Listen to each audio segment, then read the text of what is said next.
स्वागत है आज की तमाम छोटी बड़ी खबरों के साथ। मैं हूं अंजलि सिंह। विस्तार की खबरों की ओर बढ़ने से पहले नजर डालते हैं आज की सुर्खियों पर। हेडलाइंस के प्रायोजक है Saluja gold international school NH 114 Motilera Giridih. Muharram के 7वीं पर करबला इमामबाड़ा में पढ़ा गया फातिहा। चादर चढ़ाने वालों की उमड़ी भीड़। पीडीएस दुकानदारों की अनुज्ञप्ति की जांच का हाईकोर्ट से आया निर्देश। 208 डीलरों के अनुज्ञप्ति की जा रही है जांच। भाजपा किसान मोर्चा ने अकाल क्षेत्र घोषित करने की मांग को लेकर दिया 1 दिवसीय धरना। काफी संख्या में भाजपाई रहे मौजूद। और व्यवहार न्यायालय में 13 अगस्त को आयोजित होगा राष्ट्रीय लोक अदालत। डीएलएसएस सचिव ने प्रेस वार्ता कर दी जानकारी।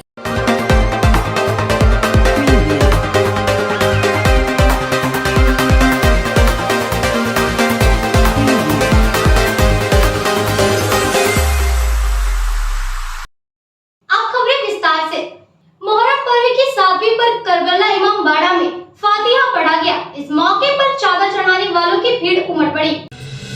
मुहर्रम पर्व की 7वीं पर अकीदतमंद विभिन्न करबला पहुंचकर मन्नत मांगने की प्रक्रिया सुबह से जारी है। अंजुमन इस्लाहुल मुस्लिमीन सिकदार डी करबला में सुबह 7 बजे से ही चादर चढ़ाने वालों और मन्नत मांगने वालों की भीड़ उमड़ पड़ी है। बताया गया कि जिनकी मन्नत पूरी हो जाती है वह यहाँ सीढ़नी का फातिहा और चादर पोसी करते हैं। 2 बजे तक चादर चढ़ाने की प्रक्रिया जारी रहेगी। इस दौरान मुजावर द्वारा करबला के बाद इमामबाड़ा में फातिहा पढ़ा जाता है। मोहम्मदिया डंके की गूंज और या अली या हुसैन के नारों के साथ मोहम्मदिया निशान खड़े किए जाएंगे। मुहर्रम की 7वीं को लेकर शुक्रवार को ही विभिन्न इमामबाड़ा और करबला की साफ सफाई तथा रंग रोगन कर लिया गया था।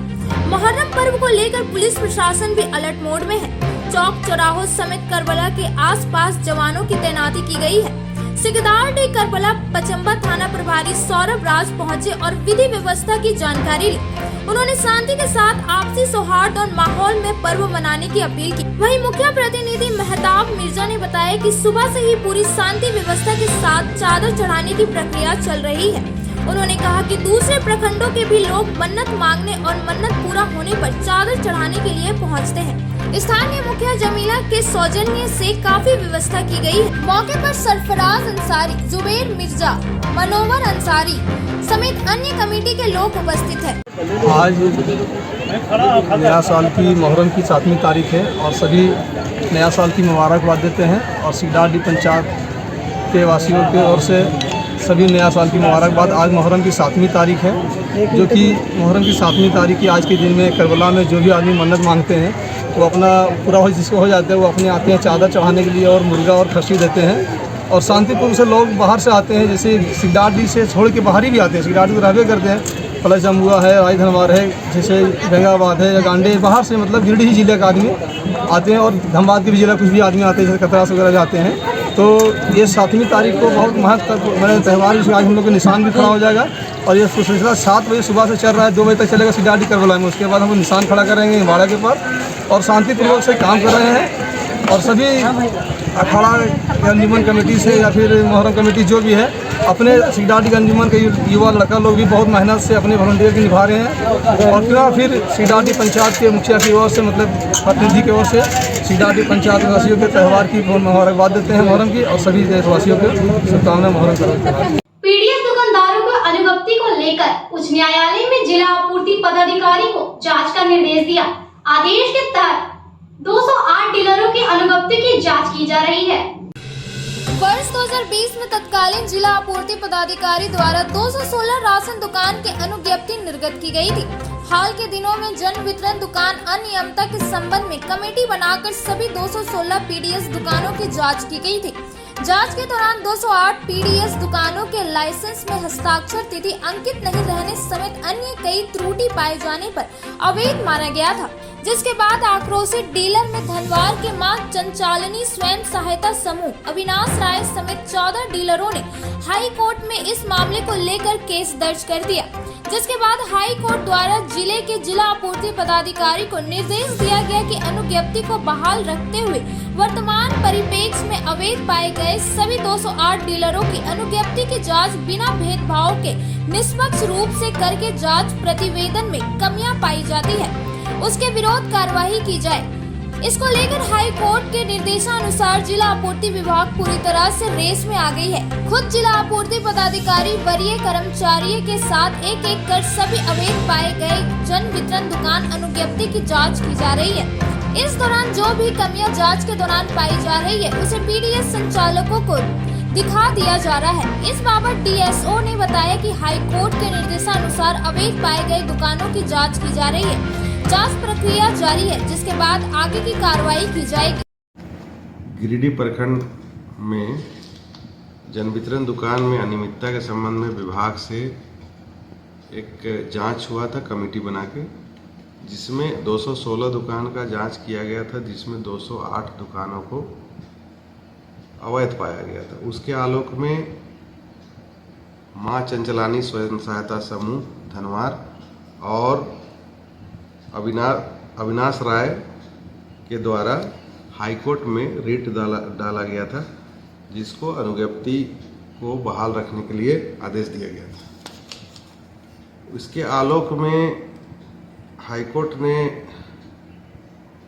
उक्त विषय को जांच कर संबंधित विषय के बारे में हाईकोर्ट के द्वारा जो आदेश आया है, आदेश में ये बोला गया है कि जो भी अनुज्ञप्ति धारी के रिकॉर्ड हैं उसको जो पहले जांच हुआ है उसको न मानते हुए अभी वर्तमान परिप्रेक्ष्य में एक एक अभिलेख को जांच कर वहां के संबंधित जिला आपूर्ति पदाधिकारी जांच करें और जांच के दौरान जो भी खामियां हैं या जो सही है उसको निष्पक्ष जांच करते हुए बिना किसी भेदभाव के, बिना किसी लगाव के, बिना किसी ये के जांच करें और जांच करने के बाद जो भी फाइंडिंग्स आते हैं, जो भी जांच प्रतिवेदन आते हैं, उसके आधार पर अपना डिसीजन लें। उसके बाद उसके आधार पर अपना कार्रवाई करें। तो उसी के आलोक में अभी हाईकोर्ट के जांच के आलोक में अभी हाईकोर्ट के आदेश के आलोक में अभी जांच प्रक्रिया जारी है और ये प्रक्रिया सभी 208 अनुज्ञप्ति धारियों पर है और हम लोग अभी इसका जांच कर रहे हैं। जांच के बाद ही असली नतीजे पे पहुंचेंगे कि हम लोग क्या होगा। अभी सभी को एक एक करके एक एक जन वितरण प्रणाली के दुकान के अध्यक्ष सचिव को बुला के हम लोग जांच कर रहे हैं। जांच करके उसको त्रुटि को बता रहे हैं कि आपके रिकॉर्ड में ये त्रुटि है, आपने ये नहीं डाला है, ये नहीं डाला है। कोई इसमें किसी प्रकार का छुपाव या किसी प्रकार का ये नहीं है, पूरा पारदर्शी तरीके से हम लोग उसको दिखा रहे हैं सभी रिकॉर्ड को और रिकॉर्ड में जो भी खामियां उसको बता रहे हैं कि आपके रिकॉर्ड में ये त्रुटियां हैं, जिसके चलते आपको विभाग के द्वारा ये नोटिस दिया गया था। और अभी तीसरा नोटिस जो हम लोग दिए हैं उसमें उन खामियों को बताते हुए नोटिस किए हैं। उसी के आलोक में विभिन्न तिथियों को डीलर के द्वारा यहाँ पर आके अपना पक्ष, उनका पक्ष सुनने का हम लोग काम कर रहे हैं। भाजपा पार्टी किसान मोर्चा के बैनर तले गिरिडीह को अकाल क्षेत्र घोषित करने की मांग को लेकर एक दिवसीय धरना दिया गया। इस मौके पर कई भाजपाई मौजूद थे। भारतीय जनता पार्टी किसान मोर्चा के बैनर तले टावर चौक में गिरिडीह को अकाल क्षेत्र घोषित करने की मांग को लेकर किसान मोर्चा के जिला अध्यक्ष दिलीप वर्मा के नेतृत्व में एक दिवसीय धरना दिया गया। इस कार्यक्रम में बतौर मुख्य अतिथि भारतीय जनता पार्टी किसान मोर्चा के प्रदेश अध्यक्ष पवन साहू उपस्थित थे। कार्यक्रम में मुख्य रूप से भाजपा जिला अध्यक्ष महादेव दुबे, प्रदेश कार्य समिति सदस्य और बार एसोसिएशन के महासचिव चुनुकांत, प्रदेश कार्य समिति सदस्य सुरेश साहू, भाजपा अल्पसंख्यक मोर्चा के प्रदेश मंत्री सोनू एजाज उपस्थित थे। कार्यक्रम को संबोधित करते हुए प्रदेश अध्यक्ष पवन साहू ने कहा, राज्य सरकार को किसानों के हित में सोचने का समय ही नहीं है। यह सरकार केवल और केवल अवैध उगाही में लगी है।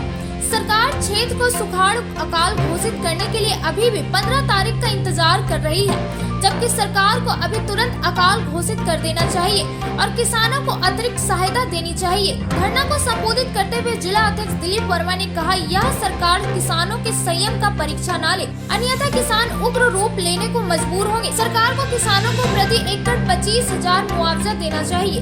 यह मांग महामहिम राज्यपाल से भारतीय जनता पार्टी किसान मोर्चा करती है। कार्यक्रम का संचालन किसान मोर्चा के जिला महामंत्री देवनाथ राणा कर रहे थे।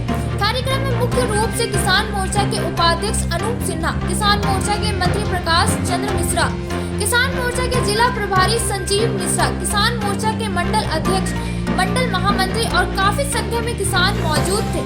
पार्टी किसान मोर्चा के बैनर तले इस जेपी चौक पर, जिसे टावर चौक भी हम कहते हैं, एक दिवसीय धरने का आह्वान किया गया था। जैसा कि आप सभी जान रहे हैं कि अभी जो स्थिति पूरे जिले की है, किसान बहुत ही मर्माहत हैं, बहुत ही दुखी हैं कि जिस तरह से वर्षा हो रही है। आज के तारीख तक पूरे जिले में मात्र 2% ही धन रोपनी का कार्य किया गया है। अब अगर पानी भी पड़ता है तो किसानों को कोई लाभ नहीं होनी। जो कहावत है, का वर्षा कितनी सुखानी, वो स्थिति होनी है। इसलिए हम सभी भारतीय जनता पार्टी किसान मोर्चा के बैनर तले सभी मंडल अध्यक्ष, सभी जिला पदाधिकारी को साथ साथ किसानों के साथ हम लोगों ने एक धरना देने का काम किया है कि इस जिले को अकाल क्षेत्र तत्काल घोषित करें। हम लोग सप्ताह भर पहले माननीय जिलाधिकारी को ज्ञापन सौंपे थे महामहिम के नाम, लेकिन अभी तक जिस प्रकार से अभी अकाल का स्थिति बनी हुई है, राज्य में वर्षा नहीं के बराबर हुई है, किसान धन रोपनी शून्य नहीं कर पाए हैं। इन विषयों को लेकर काफ़ी किसान चिंतित है, परेशान है, हतोत्साहित है। इसको लेकर किसान मोर्चा के जिला अध्यक्ष के नेतृत्व में जिलाधिकारी को ज्ञापन सौंपा गया था, लेकिन अभी तक कोई भी कार्रवाई राज्य सरकार के द्वारा नहीं किया गया है। इसको लेकर आज किसान मोर्चा पूरे प्रदेश में ऐसे एक दिवसीय धरना दे रही है ताकि राज्य सरकार अविलंब किसानों का जो राहत है, किसानों को राहत पहुंचाए और इस राज्य को अकाल गिरिडीह सहित पूरे राज्य को अकाल क्षेत्र घोषित करे और प्रति एकड़ किसानों को 25,000 रुपये का भुगतान किया जाए ताकि किसान कम से कम जीवन बसर कर सके। और जो भी बैंकों द्वारा कर्ज वसूली की जा रही है उसको तत्काल अविलंब रोक लगाया जाए और जो भी केसीसी लोन लिए हैं किसान उसको माफ़ किया जाए। इन विषयों को लेकर आज का यह एक दिवसीय धरना है। अगर ये सरकार नहीं चलती है तो बड़ा आंदोलन राज्य सरकार के खिलाफ किसानों को लेकर सड़कों पर उतरकर करने वाले हैं। व्यवहार न्यायालय में 13 अगस्त को राष्ट्रीय लोक अदालत का आयोजन होने जा रहा है, जिसे लेकर जिला विधिक सेवा प्राधिकार के सचिव द्वारा कई जानकारियां दी गई। आजादी के अमृत महोत्सव के उपलक्ष्य में 13 अगस्त को व्यवहार न्यायालय परिसर में झालसा और नालसा के निर्देशानुसार राष्ट्रीय लोक अदालत का आयोजन किया जाएगा, जिसकी जानकारी जिला विधिक सेवा प्राधिकार के सचिव सौरभ कुमार गौतम ने मीडिया को संबोधित करते हुए दी। उन्होंने कहा कि अमृत महोत्सव के अवसर पर लोक अदालत का आयोजन किया जा रहा है। इस लोक अदालत में हर प्रकार के सुलहनीय आपराधिक मामले, बैंक रिकवरी मामले, वाहन दुर्घटना, दवा संबंधित मामले, श्रम विभाग से संबंधित मामले, बिजली व पानी बिल से संबंधित मामले, वैवाहिक पारिवारिक मामले, भूमि अर्जन, राजस्व उत्पाद विवाद, नगर निगम ट्रैफिक संबंधित विभिन्न मामलों का निष्पादन किया जाएगा। उन्होंने बताया कि इस बार के लोक अदालत में मामलों के निष्पादन को लेकर कुल 12 टेबल लगाया जाएगा। साथ ही हेल्प डेस्क का भी व्यवस्था की जाएगी। आम जनमानस के तहत अधिक से अधिक संख्या में लोग अपने मामलों को लेकर न्यायालय पहुंचे। 2022 को सुबह 10 बजे से व्यवहार न्यायालय गिरिडीह परिसर में माननीय झालसा तथा माननीय नालसा के निर्देशानुसार राष्ट्रीय लोक अदालत का आयोजन किया जा रहा है। इस लोक अदालत में हम हर प्रकार के जो सुलहनीय क्रिमिनल मामले हैं तथा उसके अलावा एनआई एक्ट के जो केसेस हैं, बैंक रिकवरी के मामले हैं, सर्टिफिकेट केसेस हैं, वाहन दुर्घटना का दावा संबंधित मामले हैं, पारिवारिक वाद से संबंधित मामले हैं, बिजली बिल, वैवाहिक भूमि अर्जन संबंधित, सेवा संबंधित वाद, अन्य दीवानी मामले, फॉरेस्ट केसेस, उत्पाद वाद, मापतौल वाद, फूड सेफ्टी केसेस, ट्रैफिक चालान केसेस, नगर निगम से संबंधित प्री लिटिगेशन के जितने मैटर्स हैं और स्थायी लोक अदालत से संबंधित जितने मामले हैं, उनका प्रयास हमारे ओर से किया जाएगा, न्यायालय की ओर से, कि उनका निष्पादन किया जा सके। राष्ट्रीय लोक अदालत का यह आयोजन इस बार इसलिए भी महत्वपूर्ण है कि आज़ादी का जो अमृत महोत्सव पूरा देश मना रहा है, उसके तहत इस बार का होने वाला ये आखिरी लोक अदालत है। तत्पश्चात हम 75वीं वर्षगांठ को पूरा करके आज़ादी का अगले वर्ष में हम प्रवेश करेंगे। तो इस बार हमारी कोशिश और साथ ही साथ अपील है आम जनमानस से कि वो ज़्यादा से ज़्यादा संख्या में न्यायालय में आए। उनको मुझे उम्मीद है कि नोटिस बहुत पहले ही तामीला करा दी गई है। जिनको भी नोटिस मिला है वो नोटिस की एक प्रति तथा अपना पहचान पत्र और अपने केस से संबंधित जो भी जानकारी उनके पास है वो अपने वकील साहब के माध्यम से लेके कोर्ट में आए। हमने कुल इस बार 12 बेंचों का गठन किया है और जो भी लिटिगेंट्स आएंगे न्यायिक परिसर में हमारे यहाँ गिरिडीह में, तो उनके लिए हमने हेल्प डेस्क का भी आयोजन किया है कि अगर किसी प्रकार का कोई कन्फ्यूजन है उनको, तो वो उस हेल्प डेस्क से जानकारी प्राप्त कर सकते हैं, वो सीधे मुझे संपर्क कर सकते हैं। तो आप सबसे अनुरोध है कि इस बार के लोक अदालत को हम बहुत ही एक सफल आयोजन बनाएं और अभी तक का हमारा जितना भी निष्पादन हमने किया है किसी एक लोक अदालत में, उस आंकड़े को हम पीछे छोड़ते हुए एक नया इतिहास कायम करें।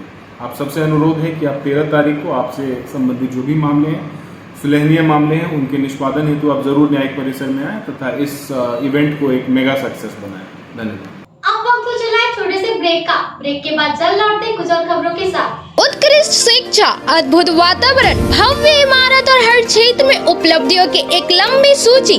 जी हाँ, झारखंड के सर्वश्रेष्ठ स्कूलों में उन्नत प्रौद्योगिकी सुविधाओं के साथ सीबीएसई बोर्ड द्वारा मान्यता प्राप्त सलूजा गोल्ड इंटरनेशनल स्कूल में क्लास नर्सरी से स्टैंडर्ड 12 तक की पढ़ाई होती है।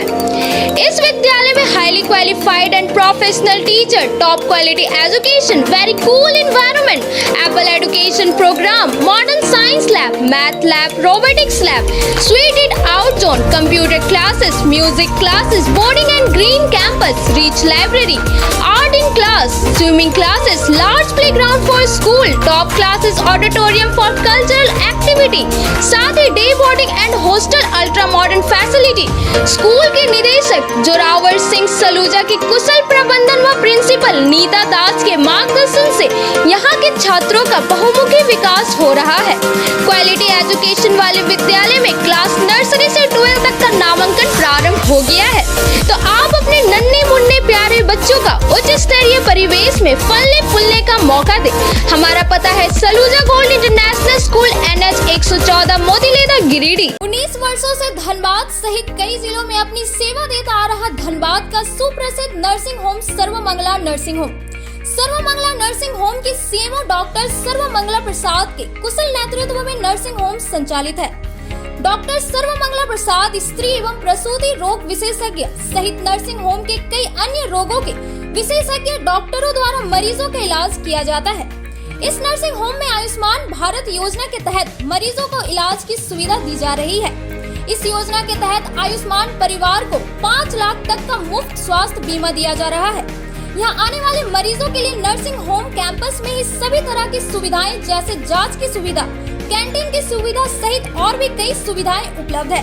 अस्पताल प्रबंधन द्वारा एम्बुलेंस की भी सुविधा दी जा रही है।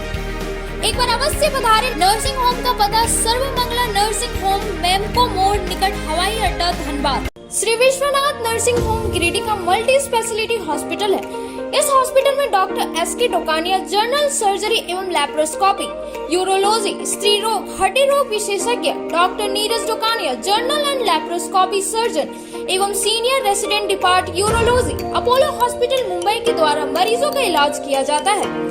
इस नर्सिंग होम में आयुष्मान भारत मुख्यमंत्री जन आरोग्य योजना के तहत एक परिवार को 5 लाख रुपए तक का मुफ्त स्वास्थ्य बीमा दिया जा रहा है।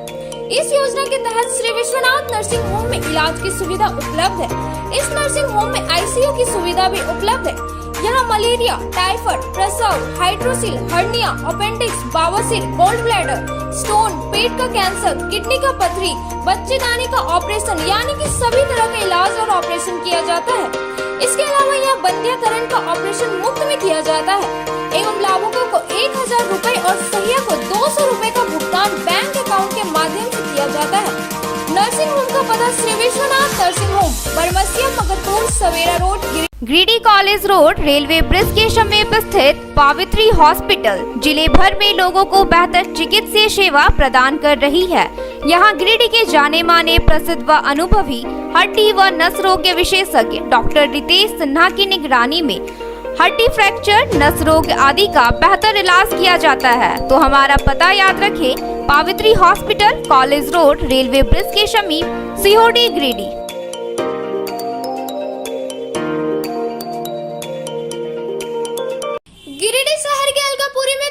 है संगीता की ब्यूटी पार्लर आपके सौंदर्य में चार चांद लगाए। जी हाँ, हमारे पार्लर में यहाँ आपको bleach, facial, threading, hair cutting, hair spray, hair straightening, permanent hair keratin treatment, hair highlighting, manicure, pedicure, bridal makeup, party makeup, SD makeup, दुल्हन मेहंदी के साथ ही यह लोरियल एवं मैक क्रीम के प्रोडक्ट का उपयोग किया जाता है। हमारे पार्लर में आने वाले ग्राहकों के लिए 50% की छूट दी जा रही है। हमारे पार्लर में जरूर आए, ऑफर सीमित समय के लिए। आपके रूप में आएगा और निखार जब आएंगे आप हमारे संगीता की ब्यूटी पार्लर के द्वार। एक बार आएंगे फिर खुद को नहीं रोक पाएंगे। हमारा पता संगीतापुरी टीवीएस शोरूम के बगल में, अलकापुरी, गिरिडीह। नर्सिंग के क्षेत्र में गिरिडीह के लोगों के लिए सुनहरा अवसर। यहाँ के एक बड़े संस्थान GD बगेड़िया हॉस्पिटल के द्वारा GD बगेड़िया नर्सिंग स्कूल की शुरुआत की गई है। झारखंड नर्सिंग परिषद झारखंड सरकार से मान्यता प्राप्त 12वीं पास छात्र छात्राओं के लिए मेडिकल के क्षेत्र में सुनहरा अवसर। GD बगेड़िया नर्सिंग स्कूल में सत्र 2021 से 2024 के लिए नामांकन प्रारंभ है। तो देर किस बात की, बाहर जाने से बचे और अपने सुंदर भविष्य के लिए गिरिडीह में ही GNM की पढ़ाई का कोर्स पूरा करें। साथ ही छात्र छात्राओं के लिए छात्रावास की सुविधा ही उपलब्ध है। तो देर किस बात की, आइए हमारे यहाँ नामांकन प्रारंभ है। हमारा पता है बोड़ो पचम्बा रोड, GD बगेड़िया सेवा सदन हॉस्पिटल, कचहरी चौक स्थित न्यू सम्राट ड्रेसेस में गिरिडीह के कई स्कूलों जैसे Carmel, DAV, SSBM, Honey Holi सहित सभी स्कूलों के स्कूल ड्रेस उचित मूल्य पर खरीद सकते हैं। इसके अलावा यहाँ shirt, pant, jeans, T-shirt, sari, dhoti, suit piece, churidar, salwar suit, long kurti, leggings, frock, top, nightie, gharara, sharara, lehenga, चुनरी, गाउन, प्लाजो, बाबा सूट वगैरह का लेटेस्ट स्टॉक उपलब्ध है। एक बार अवश्य पधारे। हमारा पता न्यू सम्राट ड्रेसेस, कचहरी चौक, गिरिडीह। ब्रेक के बाद आप सभी दर्शकों का स्वागत है।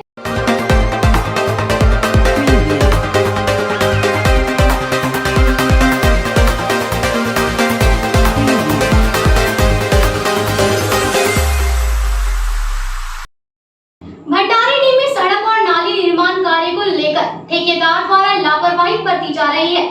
लोगों का कहना है कि 9 महीने बीतने पर भी निर्माण कार्य पूरा नहीं हुआ। नगर निगम क्षेत्र के वार्ड नंबर 19 भंडारीडीह में लगभग 38 लाख रुपए की लागत से हाजी जमील रोड से चदरा पुल तक सड़कों के दोनों तरफ नाली और सड़क का निर्माण होना है।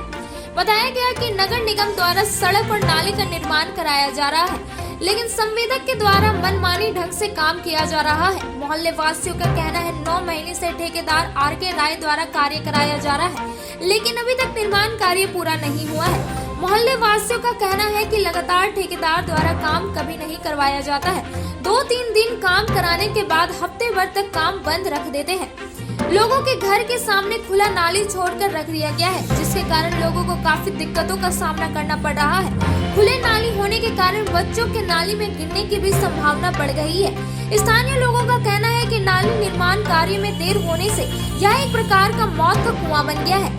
इस संदर्भ में पार्षद प्रतिनिधि चामू ने बताया कि संवेदक किसी की बात नहीं सुनता है, मनमानी ढंग से काम करा रहा है, जिसकी शिकायत नगर आयुक्त और अर्बन प्लानर को किया गया है, लेकिन अभी तक कोई कार्यवाही नहीं हुआ है। स्थानीय लोगों का कहना है कि दूसरे संवेदक से काम कराया जाए। मौके पर मोहम्मद शमसुद्दीन, टिंकू खान, शमशेर रेहान सहित कई लोग मौजूद थे।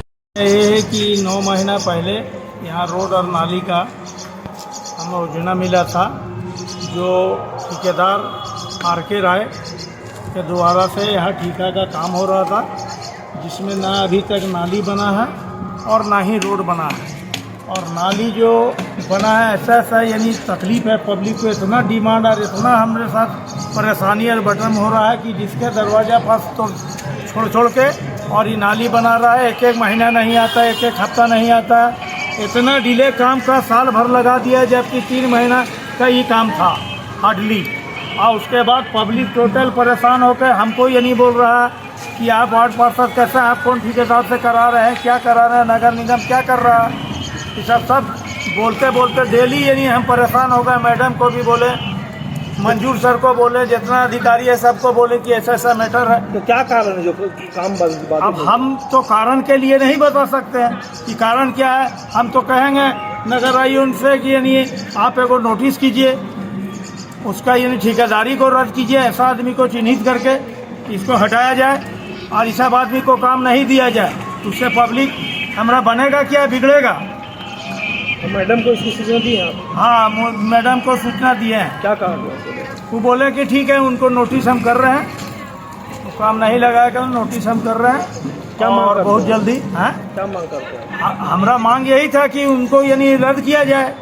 जब वो काम नहीं करेगा तो दूसरा टेंडर किया जाए।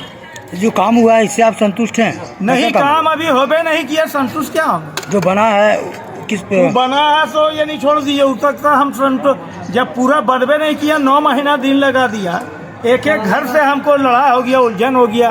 वोट हम बनाने के लिए बना रहे हैं कि बिगाड़ने के लिए? क्या ऐसा चाहते हैं? हमारे साथ हो रहा। क्या चाहते हैं आप लोग? हमरा चाहते हैं कि कब हमको मुहर्रम तक यानी कंप्लीट हो जाए, रोड मुहर्रम गिर जाए, नाली बन जाए। मेरा यही डिमांड है। समस्या है भाई कि हम लोग वार्ड नंबर 19 के निवासी हैं और वार्ड नंबर 19 में ये नाली का काम करीब साल भर से चल रहा है और ये काम अभी तक ख़त्म नहीं हुआ है। रोड नाली दोनों का काम है, लेकिन अभी सिर्फ और सिर्फ नाली का काम चल रहा है। इसके बाद रोड का काम होना है, जो कि अभी पेंडिंग पड़ा है। नाली का काम साल भर से नहीं पूरा हुआ है, जिसकी वजह से यहाँ के रहने वाले लोगों को बहुत दिक्कत का सामना करना पड़ रहा है। और ये जो ठेकेदार काम लिया है, ये ठेकेदार का अभी तक कुछ समझ में नहीं आया, ना कोई काम करने वाला सही से आता है और गड्ढा कर देता है, छोड़ देता है, चला जाता है, बच्चा गिरता है, गाड़ी गिरता है और घर से निकलने में भी तकलीफ होता है। घर का रास्ता तोड़ दिया है, सीढ़ी तोड़ दिया, गड्ढा कर। अभी हमारे घर के सामने जाके देखिएगा, यहाँ पर 15 दिन से रास्ता रोक करके और ये लोग तोड़ के चला गया, दीवार गिरने के कगार पर आ गया है। लेकिन बार बार फ़ोन करने के बाद भी ना फोरमैन सुनता है, ना ठेकेदार सुनता है और उल्टा पुल्टा उन लोग समझाने लगता है। अब हम लोग खुद परेशान हैं, किसको बोले नहीं बोले। आप आइए और आकर के देखिए। यहाँ नगर निगम को बोलना है कि नगर निगम आए और इस काम को सुचारू रूप से चालू कराए।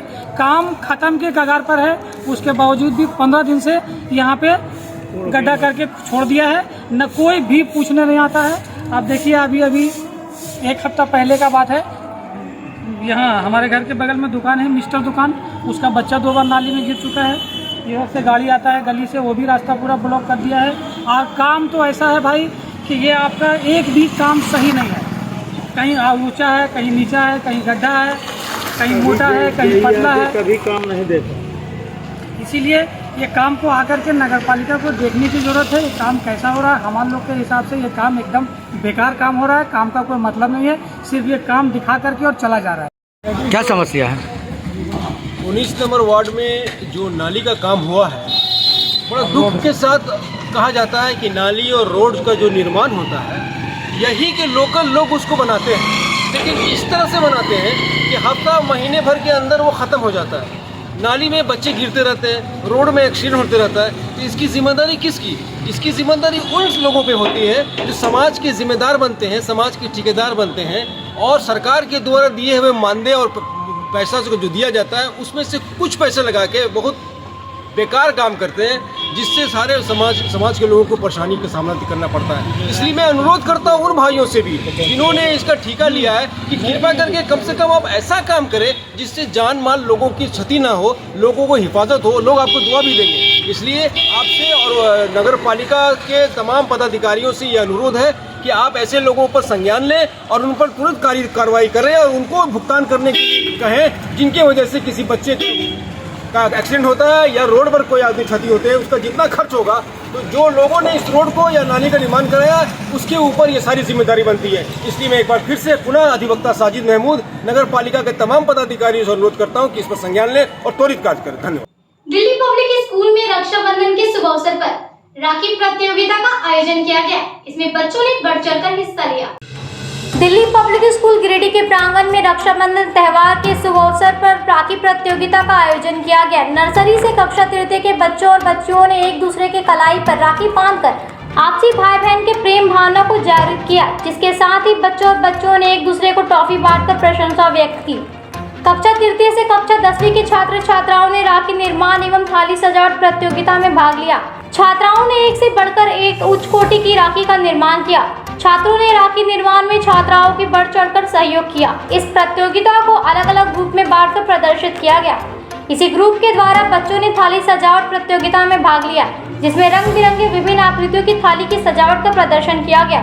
इस कार्यक्रम के द्वारा बच्चों में आपसी भाईचारे सौहार्द की भावना जागृत की गई, जिसके साथ ही बच्चों को कलाकृति सीखने को प्रेरित किया गया। विद्यालय के शिक्षक शिक्षिकाओं ने इस प्रतियोगिता में बच्चों का उत्साहवर्धन किया। Good morning everyone. Today in our school we have arranged a short celebration on the occasion of Raksha Bandhan. The students had a fun time tying Rakhis to their classmates. Along with that, we have arranged a Rakhi making competition and thali decoration competition for senior students, in which students have shown their hidden talent and they are excited a lot. आजादी के अमृत महोत्सव के उपलक्ष्य में अगदोनी खुर्द में हर घर तिरंगा कार्यक्रम के तहत तिरंगा रैली निकाली गई, जिसमें काफी संख्या में महिलाओं ने हिस्सा लिया।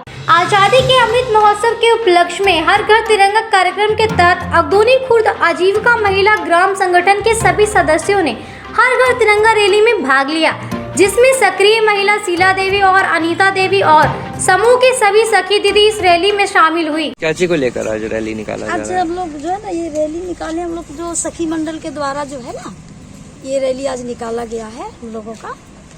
इस रैली का मुख्य उद्देश्य क्या है?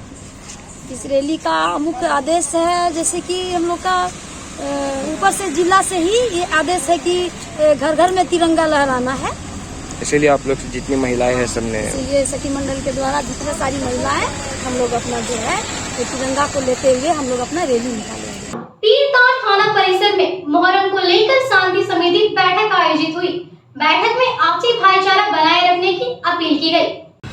पीरतार थाना परिसर में मुहर्रम को लेकर शांति समिति की बैठक आयोजित की गई, जिसकी अध्यक्षता पीरतार थाना प्रभारी दिलशाद मिरूहा ने की। बैठक में मुख्य रूप से बीडीओ दिनेश कुमार, सीओ विनय कुमार तिग्गा, अवर निरीक्षक गौरव कुमार भगत मौजूद थे। इस दौरान शांति समिति की बैठक में मुहर्रम का त्योहार आपसी भाईचारे के साथ सभी समुदाय के लोगों को मिलजुल कर मनाने का निर्देश दिया गया। इधर बैठक को संबोधित करते हुए बीडीओ दिनेश कुमार ने कहा कि पीरतार के लोग हमेशा अमन पसंद करते हैं और काफी शांति प्रिय है। थाना क्षेत्र के लोग आपसी भाईचारे के साथ सभी त्योहार मनाते आए हैं, आगे भी बरकरार रखें और मिलजुल कर आगे भी सभी समुदाय के लोग आपसी भाईचारे के साथ त्योहार मनाएं और भाईचारा का मिशन कायम करें। बैठक में संबंधित पदाधिकारी एवं कई लोग मौजूद थे। बरमसिया चिरई घाट के लोग इन दिनों कुत्तों के आतंक से परेशान हैं। लोगों ने प्रशासन से समस्या का समाधान की मांग की है। बरमसिया चिरैया घाट के लोग इन दिनों कुत्ता के आतंक से लोग परेशान हैं। लोगों का घर से निकलना दुर्व्यवहार हो गया है। आए दिन कुत्तों के काटने की घटनाएं इस गली में होती रहती है। वहां के लोगों का कहना है कि चलते लोगों पर कुत्ते अचानक हमला कर देते हैं। अभी तक कुत्ता कई लोगों पर हमला कर चुका है और कई लोगों को काट भी चुका है। बच्चे भी घरों से निकलने से डरते हैं। यहाँ तक स्कूल जाने में भी सभी बच्चे कतराते हैं। यहाँ के लोगों का कहना है कि प्रशासन को इस और ध्यान आकृष्ट करना चाहिए, ताकि कुत्तों के आतंक से लोग बच सके और लोग निर्भय होकर रोड में आवागमन कर सके। स्कूल जाने में प्रॉब्लम होता है बच्चे लोग को, इसलिए इसका समाधान निकाला जाए। बाल बच्चा बाहर नहीं हो सकता है, स्कूल नहीं जा सकता है, तो इसका कुछ निर्णय करना चाहिए। लेकिन बहुत यहाँ आदमी के 2-3 आदमी को काट चुका है। आज के अंत में बस इतना ही। तब तक के लिए दीजिए पूरी टीम को इजाजत। नमस्कार।